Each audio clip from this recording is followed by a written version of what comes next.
Ya, kendatipun progres pembangunan baru mencapai 30%, namun kontraktor pelaksana mengaku optimis proyek pembangunan Gedung A Pora Aceh dapat selesai tepat waktu.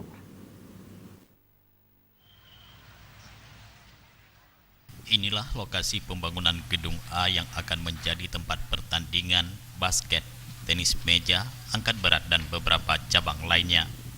Kendatipun pelaksanaan proyek baru sebatas pemasangan tiang, namun pihak kontraktor pelaksana, yakni PT Joglo Mutiayu, optimis pembangunan venue yang menelan biaya sebesar 19,8 miliar ini rampung dikerjakan pada bulan November.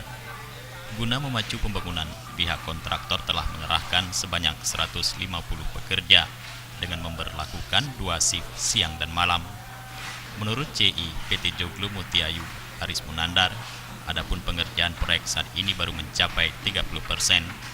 Namun demikian, ia optimis semua selesai sesuai jadwal yang telah ditentukan. Ditargetkan gedung A tersebut jika tidak ada kendala bisa digunakan untuk kegiatan Pora, walau tidak selesai progresnya 100%.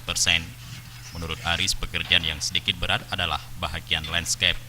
Untuk landscape seperti pembangunan drainase, taman dan lainnya akan diselesaikan kembali usai kegiatan Pora.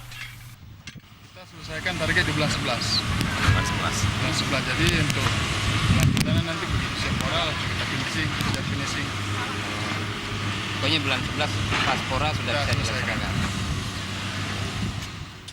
Seperti diketahui, pembangunan Gedung A ini sempat beberapa kali gagal tender, sehingga menyita banyak waktu dan menjadikan progresnya relatif lambat. Dari sejumlah venue yang dibangun di lokasi Sport City, hanya Gedung A yang belum mencapai kemajuan pekerjaan. Namun demikian, pihak kontraktor akan terus berupaya memacu hingga November gedung ini rampung dikerjakan. Jufrizal dan Faisal, Aceh TV.